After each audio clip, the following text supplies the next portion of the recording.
उन लोगों को रोटी नहीं मिल रही, खाने नहीं मिल रहे, लंबी लंबी लाइनों में लग रहा है। हमारा वो हाल तो नहीं है। और पाकिस्तान इस गलतफहमी में है कि आज भारत और है, आज भारत और हो चुका है और वो ऐसी हिमाकत न करे। मैं समझता हूँ जो इजराइल हाल करेगा उससे ज़्यादा बुरा हाल हिंदुस्तान पाकिस्तान का कर देगा। यहाँ हिंदुस्तानी मुसलमान रहते हैं जो अपने कश्मीर के लिए लड़ने के लिए आज भी तैयार हैं। तो आप सिर्फ ये क्यों कहते हैं कि अल्लाह अकबर करके किसी का गला काट दिया? अल्लाह ने कब कहा आप किसी का गला काटिए? अल्लाह ने तो ये कहा है कि आप अपनी मखलूक से प्यार कीजिए, और अल्लाह भी अपनी मखलूक से प्यार करता है।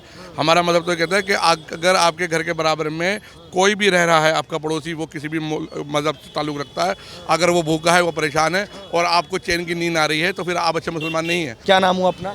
शहजाद। शहजाद भाई, क्या सोचते हैं आप, ये जो हमास ने हमला किया इजराइल पे, एक म्यूज़िक पीस पार्टी चल रही थी उस दौरान, इस पर आप लोगों का क्या रुख है? देखिए, सबसे बड़ी बात ये कि हम भी हिंदुस्तानी हैं और हिंदुस्तानी मुसलमान हैं। हिंदुस्तान ने हमेशा ही ऐसी किसी भी बात का खंडन किया और उसका विरोध किया है कि जिसमें इंसानी जानों का नुकसान हो। बेकसूर जहाँ मारा जाता है हम उसकी निंदा करते हैं, मगर जो ये आतंकवाद निकल कर आए तो आतंकवाद की परिभाषा अलग अलग है। आपके तरीके में उसकी परिभाषा अलग है, हमारे लोगों की सोच में परिभाषा अलग है। इतने टाइम से फ़लस्तीन पर जुल्म हो रहा था, उसके लिए कोई भी मुल्क इतना आगे नहीं आया, जबकि सन 70 तक अटल बिहारी वाजपेयी जी और दूसरों का भी सपोर्ट हमेशा फ़लस्तीन के साथ रही। मगर जो ये हमास ने किया, ये हमास के बाद इजराइल कर रहा है, जो बेकसूर लोगों को मारा जा रहा है, हम इसकी निंदा करते हैं। ऐसा नहीं होना चाहिए। और जिस तरह अमेरिका या और दूसरे मुल्क आज बोल रहे हैं आनकर, तो उनको बीच में आन के इसका समाधान करना चाहिए था।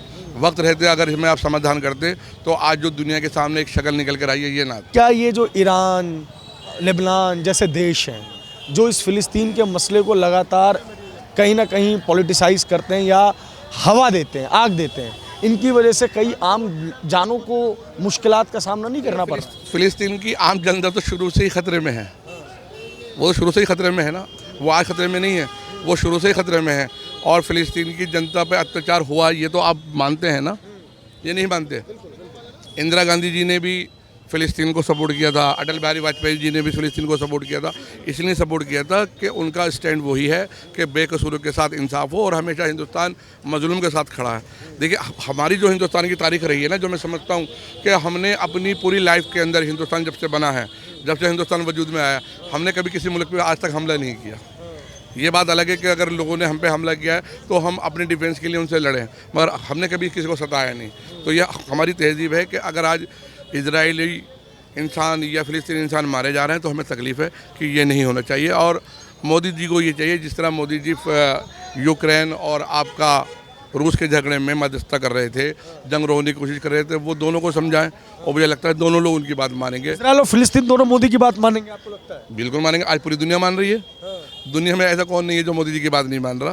तो 56 इस्लामिक देश है, वो मानने सुनेंगे मोदी जी की बात? देखिए, मोदी जी की कोई भी ऐसी बात जो कि मानव के हक में हो, वो हर इंसान को सुननी चाहिए, और हर इंसान मानता है। हम नहीं मानते, सऊदी अरब नहीं मानता, यूएई नहीं मानता, कौन नहीं मानता बताइए आप? आपको लगता है जो मुस्लिम वर्ल्ड के बड़े खलीफा हैं, तुर्की हो गए, अरब्स हो गए, उनको मध्यस्थता करवानी चाहिए? आज दुनिया के अंदर सबसे बड़े खलीफा मोदी जी हैं। मोदी जी की सब मानते हैं, और आज मोदी जी देश को उस जगह लेके पहुंच गए हैं जहां पर हर आदमी उनको देखता है, उनको सुनता है और उनकी बात मानता है। तो आपको लग रहा है इजराइल और फ़िलिस्तीन का युद्ध मोदी रुकवा लेंगे? कोशिश तो करनी चाहिए, कोशिश करनी चाहिए ना, क्योंकि देखिए, अमेरिका वो मोदी जी का दोस्त है, इजराइल वो मोदी जी का दोस्त है। अगर वो कोशिश करेंगे तो ज़रूर मानेंगे। यूएई में जो मोदी जी के दोस्त हैं, सऊदी अरब मोदी जी का दोस्त है, कौन मोदी जी के दोस्त नहीं है? आज पूरी दुनिया मोदी जी की दोस्त है। भारत को अब इजराइल और फ़िलिस्तीन का मसला सॉल्व करना मसला चाहिए। आज हम इतनी ताकत या ऐसी शख्सियत रखते हैं कि हम किसी को भी अपनी बात मनवाने के लिए या अपनी बात मानने के लिए समझा सकते हैं, और मैं समझता हूँ लोग समझेंगे। अच्छा, फिर वो एक अंतिम सवाल पे दीजिए, ये सारी बातें पे फिर कश्मीर आ जाता है बीच में। बार बार जब से ये हमला हुआ है उसके बाद से एक पूरा का पूरा सेल है जो एक्टिव हो गया, ये कहने को कि जैसी हालत हमास ने इजराइल की है, वैसी हालत पाकिस्तान के लोग कश्मीर की करेंगे, हिंदुस्तान की करेंगे। इस पर क्या कहेंगे? पहले बात यह है, पाकिस्तान वाले लोग पहले पाकिस्तान को तो बचा लें। पाकिस्तान में रहने वाले आज पाकिस्तान के ख़िलाफ़ हैं। उन लोगों को रोटी नहीं मिल रही, खाने नहीं मिल रहे, लंबी लंबी लाइनों में लग रहा है। हमारा वो हाल तो नहीं है। और पाकिस्तान इस गलतफहमी में है कि आज भारत और है, आज भारत और हो चुका है, और वो ऐसी हिमाकत न करे। मैं समझता हूँ जो इजराइल हाल करेगा उससे ज़्यादा बुरा हाल हिंदुस्तान पाकिस्तान का कर देगा। यहाँ हिंदुस्तानी मुसलमान रहते हैं जो अपने कश्मीर के लिए लड़ने के लिए आज भी तैयार हैं। ये सभी लोगों का एक कॉमन पॉइंट एजेंडा बन के निकला है कि हमास ने जो आम इजरायलियों को निशाना बनाया, आम इजरायली भी नहीं, उस म्यूज़िक पार्टी में यूरोपियन लोग थे, कैनेडियन लोग थे, अमेरिका के लोग थे, क्या उन आम लोगों को निशाना बनाना सही था? देखिए, अब तक इजराइल निहत्ते फ़लस्तीनी बच्चों पर, औरतों पर जो जुल्म कर रहा था, क्या वो सही था? वो भी गलत था। हमास ने जो किया ये भी गलत है। निर्दोषों का तो कहीं से कहीं कत्लेआम आया ही नहीं है, और ये कोई भी मज़हब इस बात की इजाज़त नहीं देता कि आप किसी भी निहत्ते या कमज़ोर लोगों पर इस तरह का अत्याचार करें। मैं इसको गलत मानता हूँ कि उन लोगों को टारगेट नहीं करना चाहिए था। उसकी लड़ाई सीधे मुल्क से थी, वो मुल्क पे अपना करता हमला, या उसे कभी जो उसकी जवाबी कार्रवाई होती वो उसका जवाब देता। शहजाद भाई, एक राज नौरी साहब का बड़ा मशहूर शेर है, सरहदों पे बहुत तनाव है क्या, पता तो करो चुनाव है क्या।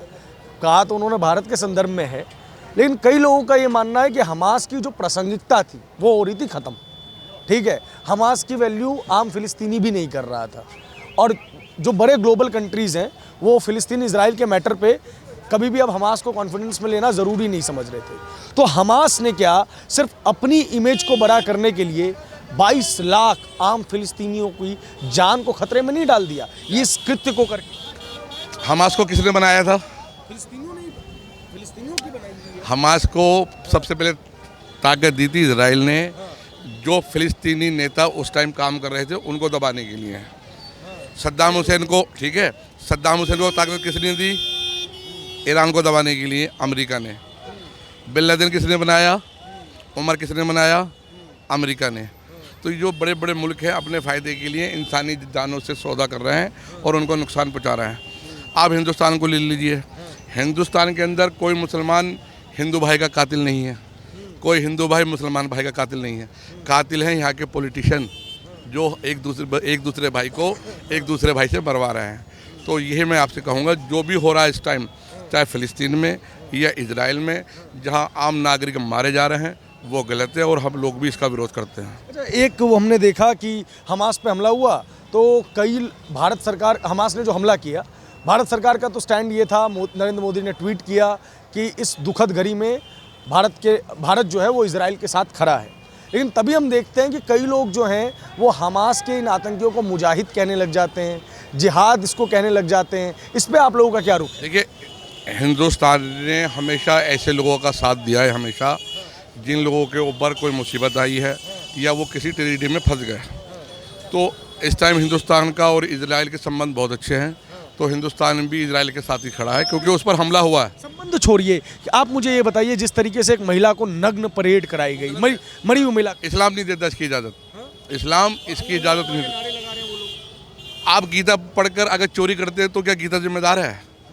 अगर आप बाइबल पढ़ के किसी का गला काटते हैं तो बाइबल जिम्मेदार है? जो वो लिखा है, वो जो कह रहे हैं वो मानो ना। तो आप सिर्फ ये क्यों कहते हैं कि अल्लाह अकबर करके किसी का गला काट दिया? अल्लाह ने कब कहा आप किसी का गला काटिए? अल्लाह ने तो ये कहा है कि आप अपनी मखलूक से प्यार कीजिए, और अल्लाह भी अपनी मखलूक से प्यार करता है। हमारा मज़हब तो कहता है कि अगर आपके घर के बराबर में कोई भी रह रहा है, आपका पड़ोसी, वो किसी भी मज़हब से ताल्लुक़ रखता है, अगर वो भूखा है, वो परेशान है और आपको चैन की नींद आ रही है, तो फिर आप अच्छे मुसलमान नहीं हैं। इस्लाम ये कहता है। लेकिन इसको मतलब आप देखिए ना, ये जो मैंने बात कही, इस नारे का इस्तेमाल करके रिलीजियस नारे दिए जा रहे हैं और कहा जा रहा है ये कौम की जीत है, कौम की लड़ाई है। ये कौम की लड़ाई नहीं है। ये देखिए, ये झगड़ा है इजराइल की ज़मीन को लेकर, फ़िलिस्तीन की ज़मीन को लेकर। आप उनकी ज़मीन हथिया के बैठे हैं कई सालों से, वो लड़ रहे हैं लगातार, वो मसला अलग हो गया। मगर जो इस्लाम वाली आप बात कर रहे हो ना, जब जय श्री राम का नारे लगा के मार दिया जाता है, वो तो बड़ी इज्जत वाले हैं श्री राम जी। उन्होंने अपना ज़िंदगी का सब कुछ त्याग दिया था सिर्फ इसलिए कि शांति, अमन, भाईचारा बना रहे। अगर अल्लाह अकबर कह के कर रहे हो तो गलत है। अल्लाह को इस काम के लिए इस्तेमाल ना करो। अच्छा, मेरे को एक बात बताइए, इसके बाद कई लोगों के ना हौसले बड़े बुलंद हो गए। पड़ोसी मुल्क पाकिस्तान ने कहा है जैसा हमास ने हमला किया है इजराइल के ऊपर, वैसा ही वो कश्मीर में करेगा। वो पहले पेट भर के खाना तो खा ले, वो पहले पेट भर के खाना तो खा ले। पाकिस्तान की चुके छोड़िए, पाकिस्तान से लड़ने के लिए हिंदुस्तानी मुसलमान हैं। और हमेशा हर मौजू पे हर वक्त में हिंदुस्तानी मुसलमान खड़ा हुआ अपने मुल्क के साथ, क्योंकि हमारे मज़हब ने जो हमसे बोला है कि आप अपने मुल्क के वफादार रहिए और अपने मुल्क के लिए शहीद हो जाइए या अपने मुल्क के लिए कुर्बान हो जाइए, तो आप उसकी परवाह न करें कि पाकिस्तान क्या कहता है। पाकिस्तान को जवाब देने के लिए हम हैं और हमेशा रहें और आगे भी रहेंगे। क्या बात कही आपने, हिंदुस्तानी मुसलमान। तो हिंदुस्तानी मुसलमान का तो पहला कर्तव्य यही होगा कि वो हिंदुस्तान के स्टैंड के साथ स्टैंड लेगा। देखिए, हिंदुस्तान हमारा घर है और घर के लिए सब लड़ते हैं। इसमें सिर्फ हिंदू, सिख, ईसाई, बौद्ध, जैनी ये मायने नहीं रखता। तब फिर ला इला रहता है। और एक बात जो आप कह रहे हो ला इलाहा इल्लल्लाह, जब कारगिल पे युद्ध हुआ था तो मुसलमानी फौजियों ने नारा लगाया नीचे से, नारे तकबीर अल्लाहु अकबर। तो उधर से पाकिस्तानी ये समझे कि उनके लोग हैं। जब वो आए ना फ्रंट पे तो हिंदुस्तानी मुसलमानों ने उनके गोली मारी थी। तो हम अपने मुल्क के लिए लड़ते हैं और अगर कल को कोई टाइम आता है ना, पाकिस्तान, श्रीलंका, बांग्लादेश, म्यांमार कोई भी हो, तो हम अपने मुल्क के लिए वही स्टैंड रखते हैं जो सारे रखते हैं। अलीगढ़ मुस्लिम यूनिवर्सिटी के बच्चे निकलते हैं और वो कहते हैं कि हम इसलिए साथ दे रहे हैं क्योंकि वो हमारे मुस्लिम भाई हैं। क्या देश के स्टैंड से इतर स्टैंड लेना सही है? नहीं, देखिए, इस तरह की बयान सही नहीं है। और मान लीजिए वो तो फ़िलिस्तीन का मामला है, जब हिंदुस्तान पाकिस्तान का मामला होता है तो हिंदुस्तानी मुसलमान क्या कभी कहता है वो पाकिस्तान के साथ है? हम हिंदुस्तान के साथ हैं। चंद लोग क्या कहते हैं उसकी परवाह नहीं कीजिए। जो देश में 23-25 करोड़ मुसलमान हैं उनकी क्या स्टैंड है, वो क्या राय रखते हैं, आप उनको देखिए। आज भी अगर हम देश की तरफ खड़े होकर सपोर्ट कर रहे हैं कि हमारे प्रधानमंत्री ने उनको उनके साथ खड़े हैं या फिर उनका साथ दिया है, मगर बात रही है कि जहाँ गलत होता है, जहाँ बेकसूर को मारा जाता है, वहाँ ऐसे हालात बनते हैं। कोशिश करें ये देश के जितने भी ताकतवर मुल्क हैं कि कोई भी ऐसे मामला न बने कि जिसकी वजह से बेकसूरों की जान जाए या बेकसूर पे किसी तरह का हमला हो। चाहे वो इजराइल में मर रहे हैं, चाहे फ़िलिस्तीन में मर रहे हैं, कहीं भी मर रहे हैं, मर तो बेकसूर ही रहे हैं, उनका तो कोई कसूर नहीं है। आपको लड़ना है, आपस में लड़िए, एक दूसरे मुल्क से, बेगुनाह को ना मारिए। मतलब कि फौजी जंगें लड़नी थी, यहाँ पे लोगों को टारगेट नहीं करना। वो नहीं करना, आम आदमी को तो आया ही नहीं कैसे कैसे टारगेट करना। ये फौजियों की लड़ाई है, फौजी लड़ाई अपने तरीके से, मगर आम आदमी को ना इजराइल मारे ना ये मारे। आपको लगता है जो पीस पार्टी थी, जो म्यूजिकल इवेंट था, उसको टारगेट करना सही था? नहीं, वो गलत था, वो गलत था। उनका कोई कसूर ही नहीं था, उनका कोई कसूर ही नहीं था, उनका कोई कसूर नहीं था। मगर जो मस्जिदों में नमाज़ पढ़ते हुए फ़िलिस्तीनों को मार देते हैं, उनका क्या कसूर था? उनका क्या कसूर था? ये मारने की तरजीह तो आपने दी है ना। जो बच्चे नमाज़ पढ़ रहे हैं, जो लेडीज़ नमाज़ पढ़ रही है मस्जिद में, मासूम बच्चे जिनको पता नहीं कि अभी दुनिया है क्या, आप उनको मार देते हो, तो जुल्म तो आपने शुरू किया। मगर आपके जुल्म के शिकार वो लोग हुए जिनका कोई कसूर नहीं था। जो ये 230 का जो अभी हुआ है, 260 प्लस के आसपास जो पीस पार्टी में अपना जश्न मना रहे थे, उन बेचारों का क्या कसूर था? वो तो बेकसूर मारे गए। ऐसा नहीं होना चाहिए, बेकसूर तो किसी का भी ना मरे। क्या हमास ने इतने लोगों की, इतनी फ़िलिस्तीनियों की जान को खतरे में नहीं डाल दिया? मैं समझता हूँ हमास ने एक बहुत बड़ी गलती की कि वो इतनी बड़ी सुपर पावर से टक्कर नहीं ले सकता।